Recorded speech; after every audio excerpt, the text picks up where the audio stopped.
আল্লাহ তুমি দেখাও সরল পথ। সুপ্রিয় দর্শক, স্বাগত পুনর্বার ইসলামী ব্যাংক সরলপথ লাইভের 267তম পর্বের বাকি অংশে। আমরা শুরুতেই যাচ্ছি একজন টেলিফোন কলারের কাছে। আসসালামু আলাইকুম। আসসালামু আলাইকুম। ওয়ালাইকুম আসসালাম। দর্শক একটু জোরে বলুন প্লিজ। হ্যালো, আসসালামু আলাইকুম। হ্যাঁ, ওয়ালাইকুম আসসালাম। জি, খালেদ মাহমুদ বলছি উত্তরা থেকে। আচ্ছা, আমার প্রশ্ন হচ্ছে যে এই যে আমরা আদম আর হাওয়া আলাইহিস সালামকে যখন জান্নাতে ছিলেন, জি, যে শয়তানের প্ররোচনায় পরে ওনারা ওখান থেকে ওনাদেরকে নামায় দেওয়া হয়। এখন প্রশ্নটা আমাকে করা হয়েছিল, আসলে আমি উত্তর দিতে পারিনি যে শয়তান জান্নাতে ঢুকলে কিভাবে প্ররোচনা দেওয়ার জন্য, আর পরবর্তীতে আবার আমরা যদি করে তো জান্নাতে যাই, সেক্ষেত্রে কি আবার আমাদেরকে জান্নাত থেকে পদস্খলন করার মতো শয়তান কোনো প্ররোচনা করবে কিনা? আচ্ছা, সেখানেও শয়তান অনুপ্রবেশ ঘটবে কিনা শয়তানের। আচ্ছা, অনেক ধন্যবাদ আপনাকে জনাব খালেদ মাহমুদ। উত্তর দিচ্ছেন প্রফেসর ইব্রাহিম। জি, শয়তান কিভাবে ওয়াসওয়াসা দিয়েছে, কোরআনে স্পষ্ট এসেছে যে ফাওয়াসওয়াসা লাহুমাশ শাইতান, শয়তান উভয়কে ওয়াসওয়াসা দিয়েছে। কিভাবে দিয়েছে সেই ধরনটি কোরআনের মধ্যে ব্যক্ত হয়নি। যে শয়তান জান্নাতে প্রবেশ করলো কি করে? না, সেখানে তো বিচরণ ছিল, তখন তো শয়তান পর্যায়ে যায়নি। আচ্ছা, জি, এটা তো সেজদা পরবর্তী কিছু রিওয়ায়াত দেখেছি, আমি ঠিক জানি না শুদ্ধ কিনা, যে শয়তান আসলে সাপের মানে জান্নাতের বাইরে থেকে সে ওয়াসওয়াসাটা এটা আছে। দিয়েছিল। জি জি, শয়তানকে সেই ক্ষমতা আল্লাহ দিয়েছেন মানুষের অন্তরের মধ্যে ওয়াসওয়াসা দেওয়ার মতো, সেই ক্ষমতা তার আছে। অর্থাৎ আসলে কিভাবে দিয়েছে এটা কোনো জরুরি বিষয় না, ওয়াসওয়াসা দিয়েছে এটা নিশ্চিত। জি, এটা সত্য। যেটি বললেন, অনেকে বলে থাকেন যে শয়তান সাপের আকৃতি ধরে জান্নাতে প্রবেশ করেছে। এগুলি কিছু ইসরায়েলি বর্ণনা এসেছে, এগুলি কতটা বিশুদ্ধ আসলে পুরোপুরি আস্থা আনা যায় না। তবে কোরআনে যেভাবে এসেছে আমরা সেভাবে বিশ্বাস করব। মানে বিশুদ্ধ কোনো ডেসক্রিপশন তো এখানে নাই, ডিটেইলস কিছু আসেনি। আর জান্নাতে শয়তান এভাবে করে অনুপ্রবেশ ঘটাতে পারবে কিনা ভবিষ্যতে তো জান্নাতের জায়গা, শয়তানের জায়গা হচ্ছে জাহান্নাম, তাই না? হ্যাঁ, সেখানে সুযোগ নেই, জি, ভবিষ্যতে পারবে না। অনেক ধন্যবাদ। প্রশ্ন হচ্ছে, হোয়াট ইজ দ্য সুন্নাতে মুআক্কাদা অফ ফ্রাইডে সালাহ? So far I count it is only 10 and 12. প্রশ্নটি কমপ্লিট না ডক্টর মাজহারুল ইলাহি, যতটুকু বুঝতে পারছি যে তিনি জানতে চাচ্ছেন, শেখ নাসিম জানতে চাচ্ছেন যে সুন্নাতে মুআক্কাদা জুমার নামাজের পূর্বে সুন্নাতে মুআক্কাদা কত রাকাত? তিনি শুনেছেন 10 রাকাত জুমার আগে, বরং যত ইচ্ছা সে পড়তে পারে, তার জন্য মাফতুহ, ওপেন, সে যত ইচ্ছা পড়তে পারে। সে ইচ্ছে করলে মসজিদে তো জুমার দিন আসলে খুব দ্রুত যাওয়াটাই সুন্নাহ। প্রথম ভাগে যে যাবে সেই জন্য একটা উট কোরবানি করলো, তারপরে যে সেই জন্য গাভী কোরবানি করলো, তারপরে ছাগল, তারপরে মোরগ, তারপরে ডিমের কথাও এসছে। সহিহ হাদিস একদম। জি, তার মানে হচ্ছে প্রথম যখন যে যাবে সে কিছুক্ষণ সে তাহিয়াতুল মসজিদ পড়বে, কিছুক্ষণ কোরআন তেলাওয়াত করবে, আযকার পড়বে, দরুদ পড়বে, এবং কিছুক্ষণ সে নফল দু রাকাত করে যত সম্ভব 10 রাকাত 20 রাকাত যতটুকু পড়তে পারে পড়বে, কোনো অসুবিধা নেই। আর জুমার পরে 2 রাকাত অথবা 4 রাকাত সুন্নার সহিহ হাদিস আছে, তারপরেও সেটাকে রাতে বলা যাবে না, অর্থাৎ সুন্নাতে মুআক্কাদা বলা যাবে না। অনেক ধন্যবাদ। নিচে টেলিফোন কল। আসসালামু আলাইকুম। আসসালামু আলাইকুম। ওয়ালাইকুম আসসালাম। হ্যালো, শুনতে পাচ্ছি দর্শক, আপনার নাম বলুন। হ্যালো, আমি চট্টগ্রাম থেকে আজিজুল হক বলছি। জি, বলুন। আমি কোরআন এবং বিজ্ঞানের উপর গবেষণামূলক গ্রন্থ লিখে যাচ্ছি, এই কারণে একটা আমার নির্ভরযোগ্য তথ্য দরকার। জি, তথ্যটা হলো যে কোন শিশু যখন, অর্থাৎ কোন মা যখন গর্ভধারণ করে, তো রুটা বাইর থেকে আসে না তখনই শুরু হয়, না মানুষ সৃষ্টি গর্ভধারণ করার সময় কি রু সৃষ্টি হয়, না রু এর আগে সৃষ্টি হয়েছে? এইটা একটু আমার জানা দরকার। আচ্ছা, আপনাকে অনেক ধন্যবাদ জনাব আজিজুর রহমান। উত্তর নিচ্ছি প্রফেসর ইব্রাহিম। জি, রুহ আগে থেকে থাকে না, মানবীয় রুহ যেটা, এটা পরবর্তীতে আসে। সুম্মা নাফাখা ফীহি বির-রূহি, যেমন আদম সৃষ্টির ব্যাপারে এটা এসছে যে আদমকে সৃষ্টি করার পরে তারপরে তার ভিতরে আল্লাহ রূহ ফুঁকে দিয়েছেন। আর এখানেও এখন প্রতিটি শিশুর ক্ষেত্রে 120তম দিনে মাতৃগর্ভে শিশুর জন্ম সূচনার 120তম দিনের পরে গিয়ে রূহ সেখানে ফুঁকে দেওয়া হয়, আল্লাহর পক্ষ থেকে রূহ এসে যায়। এই জন্য ওটা ওই জন্ম কেউ যদি গর্ভপাত ঘটায় 120 দিনের পরে, তাহলে কিন্তু সরাসরি মানব হত্যার অপরাধে সে অপরাধী হবে। জি, ধন্যবাদ। প্রশ্ন হচ্ছে, আমরা ইসলামী আইন মেনে কোর্ট ম্যারেজ করেছি, এটা ফ্যামিলি জানে না, এখন ফ্যামিলি থেকে আবার বিয়ে করতে বলছে একই মেয়েকে, এখন আমাদের কি করণীয়?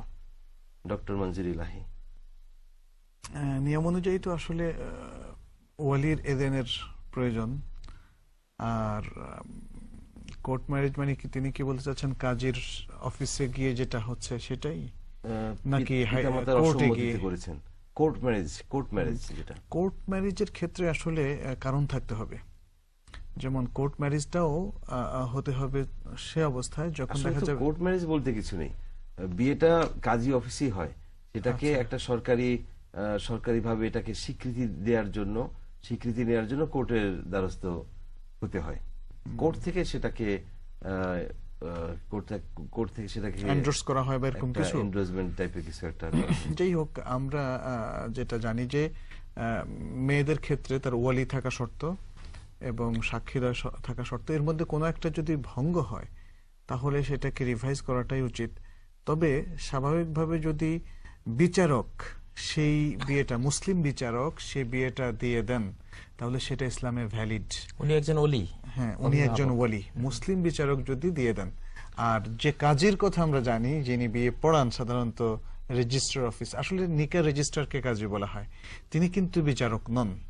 অতএব তিনি যে বিবাহটা পড়ান সেক্ষেত্রে ওয়ালির শর্তটা আছে, এটাই হচ্ছে বিশুদ্ধ মত। যদিও অবশ্য আমাদের দেশের ওলামাদের মতে মেয়ে যদি সাবালিকা হয় তাদের কাছে সেই শর্তটা নেই, সেই হিসাবে তারা ভ্যালিড বলেন। সেটা তাদের ইজতিহাদ এবং সেই দায়িত্বটা তাদের। আর আমাদের যে স্টাডি, সেখানে আমরা একাধিক হাদিস, 3 থেকে 4টা হাদিস আছে স্পষ্ট, লা নিকাহা ইল্লা বিওয়ালিন ওয়া শাহিদাই আদলিন। তারপর আইয়ুমা ইমরাকাতিন নাকাহাত বিগাইরি ইযনি ওয়ালিহা ফানিকাহুহা বাতিলুন বাতিলুন বাতিল, এরকম আরো কয়েকটা হাদিস আছে যাতে স্পষ্ট করে মেয়েদের ওয়ালি থাকা বা ওয়ালির অনুমতি থাকা বা ওয়ালির প্রতিনিধি থাকা শর্ত বলে বলা হয়েছে। জি, অতএব সেটা যদি রিভাইজ করেন, সবকিছু মিলিয়ে যদি ওনারা রিভাইজ করেন, করে যেতে পারে, তাতে সমস্যা নেই। জি, অনেক ধন্যবাদ। নিচ্ছি আরো একটি টেলিফোন কল।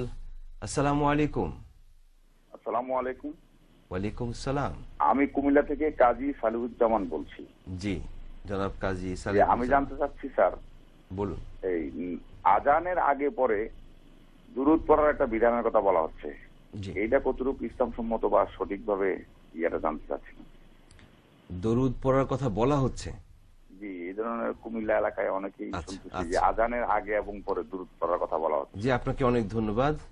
এ বিষয়ে আমাদেরকে উত্তরটি জানাচ্ছেন প্রফেসর ইব্রাহিম। জি, আজানের আগে দুরূদ পড়ার কোনো সুন্নাহ নেই, তবে আজানের পরে যে দোয়া আছে, আল্লাহুম্মা রাব্বা হাযিহি দাওয়াতিত তাম্মা, এই দোয়ার পরে সুম্মা সাল্লু আলাইয়া, নবীজি বলছেন তারপরে আমার উপরে তোমরা সালাত পাঠ করো। আজানের দোয়াটি পড়ে তারপরে সালাত, এটা আছে, কিন্তু আজানের আগে দরুদের কোনো ইয়ে নাই, সুন্নাহ নেই। জি, আজানের যে সুনির্দিষ্ট দোয়া, সে দোয়ার পরে হ্যাঁ দরুদ, হ্যাঁ এটা আছে, এটা সহিহ মুসলিমে এবং সহিহ নাসাইতে বর্ণনা এসেছে। প্রশ্ন করেছেন আমাদের একজন দর্শক যে আমার ভাই অনেক ভালো ছিল, কিন্তু আমরা জানি না সে কেন সুইসাইড করলো, তার কথা কেউ ভালো ছাড়া খারাপ বলে না, তার শাস্তি কোরআনের আলোকে কি হবে জানতে চাচ্ছি। তিনি তো নিজেকে হত্যা করেছেন, কারণ কোরআনে বলছে ওয়ালা তাকতুলু আনফুসাকুম আছে, ওয়ালা তুলকু বিআইদিকুম ইলা তাহলুকা, একাধিক আয়াত আছে। ওয়ালা তাকতুলুন নাফসাল্লাতী হারামাল্লাহু ইল্লা বিল হক, মানে সবই এই ক্ষেত্রে প্রযোজ্য হচ্ছে। অতএব এটা একটা বড় ধরনের কবিরা গুনাহ। সেটা আল্লাহ তার ব্যাপারে কি করেন আমরা জানি না, যেহেতু তিনি ঈমানের সাথে গিয়েছেন সেটাই আমরা ধারণা করি। তারপরেও এখানে শক্ত ওয়াঈদ যেহেতু এরকম এসেছে, অবশ্য পৃথিবীতে আমরা তাকে ইসলাম থেকে বের হয়ে গিয়েছে সে কথাটা বলবো না, কারণ কোন উসিলায় আল্লাহ তাকে ক্ষমা করতে পারেন, এবং যেহেতু তার জানাজা পড়াটা জায়েজ, যদিও বলা হয়েছে যে আত্মহত্যা করে এলাকার বিশিষ্ট আলেম তার জানাজা পড়বেন না, রাসূল সাল্লাল্লাহু আলাইহি ওয়াসাল্লাম পড়েননি এবং অন্য সাধারণ লোকেরা তাদের জানাজা পড়েছে। জি, কিয়ামতে তার আল্লাহর কাছ থেকে পানা লাভের সুযোগ রয়েছে। আল্লাহ তো সেটা দিতেই ক্ষমা পারে। করতে পারেন যেহেতু ঈমানের বরকতে। দুনিয়ার, তিনি যেভাবে বলছেন যে দুনিয়ার মানুষ কেউ তাকে খারাপ বলেনি, আত্মীয় পরিজন, তারপরও ইসলাম আত্মহত্যাকে তো ঘৃণিত একটি পন্থা হিসেবে উল্লেখ করেছে।